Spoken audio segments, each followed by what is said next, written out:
think you just look at the effect that he had in the primary process in the last midterm cycle, where even though they all lost in the general election, so many of the candidates that he got behind won their primaries, and that really outlines the overall problem the Republican Party has, that with or without Trump, the base has moved so far to the extreme right, and he's become so legitimized by the Republican Party leadership that they still end up with all these mini Trumps popping up who are just fundamentally unelectable in a general election. And you look at what Republicans in the House just did by appointing so many of these Trumpists to key high-profile visible committees like the House Oversight Committee, like the Judiciary Committee. We saw in the Oversight Committee, they put 14 election deniers on that committee. People like Marjorie Taylor Greene, Lauren Boebert, people like Scott Perry, Andy Biggs. When you put those type of voices on those type of committees, and with the amount of attention they are going to be getting through the witch hunts that they're going to pursue against President Biden, that plays right into the messaging of Donald Trump. This committee, the Oversight Committee, they might as well just be the unofficial committee to elect Donald Trump as a Republican nominee for president, because everything that they're going to do plays right off of the rhetoric and the style that Donald Trump is trying to impose on the rest of the country. And their zeal to try to want to move forward and move on to different characters and figures in the party, the agenda that they are pursuing right now plays right into the wheelhouse of getting Donald Trump to be the standard bearer of the Republican Party. Charles, to the extent that others are going to be in that race, including Ron DeSantis, whom you mentioned, and Nikki Haley and Mike Pompeo and Mike Pence and, who knows whom else, are they going to, does Donald Trump being in the race and staying in the race cause everyone to do what Kurt just said, try and be a mini Trump or try and appeal to that crowd that is going to be very hard to shake away from Donald Trump, but is going to be very valuable if you can achieve that? Some of the things Ron DeSantis has done just in the last week would suggest that he might be out trying to out-Trump Trump in Florida. Yeah, but I think we should make a slight distinction. I've seen Republicans in my lifetime take the policies, the approach of people they were once behind and leave that person in the dust and let the policies continue to live. For instance, I was in college when I was in Louisiana when David Duke ran for governor of Louisiana. He almost won. He won the Republican vote, right? He won a majority of the white vote in Louisiana. When he lost eventually, because business interests and black people came together to stop him from winning, they kind of backed away.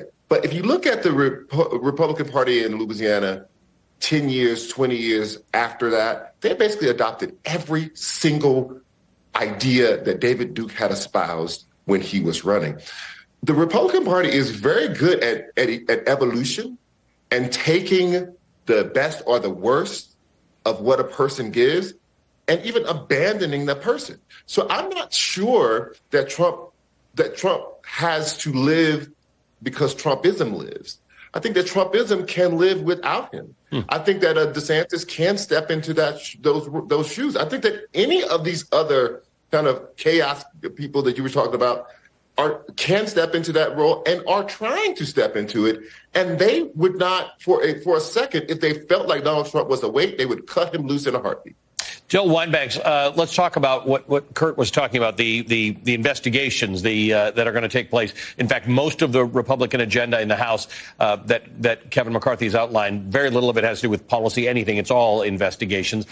What happens here? What real liability is there with the House sort of indicating that they'd like to use the levers of government for what seems like revenge as opposed to real investigation?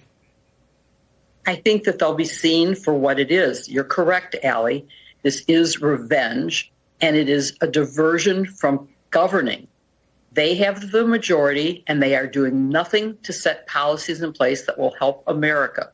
When they talk about investigations, most of them are not even remotely possible. This idea of getting evidence from the Department of Justice about ongoing cases, that is just absurd. No court in this world would allow that to happen.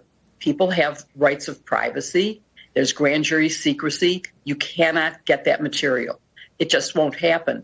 And that's one of the most, threatening. The others are things that have nothing to do with the government. I believe in oversight. Obviously, the Republicans don't, or they would have allowed people to respond to oversight subpoenas. It wasn't just criminal subpoenas that they didn't respond to. It was for just regular, ordinary governmental oversight, things like immigration. And so I think we have to keep focusing on this is what we need to get back to, is governing America and setting in place policies that will help America in the world and Americans in America. So I don't think it's going to work at all. I think it will be a diversion, and it will end up hurting them in 2024. Kurt, what's your best sense about, does Donald Trump stay in this race? And if he does, do any of the people we've been talking about get in? I mean, I think a lot of people are betting on the fact that Ron DeSantis is going to get in. But Ron DeSantis up against Donald Trump, it's not clear what happens there. Yeah, I think Trump stays in this because this is really his legal defense mechanism right here. Running for president in Donald Trump's mind is a legal shield. All the money that he's going to raise might as well just be for a legal defense fund to fend off all the lawsuits and investigations that he's the center of.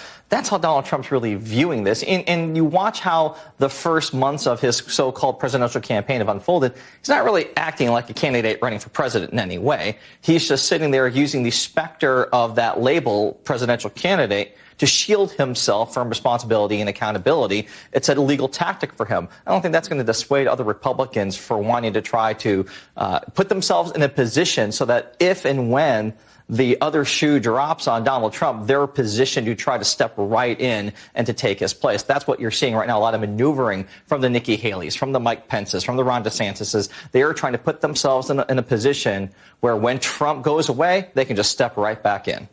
Kurt, thanks as always for being here. Kurt Bardella.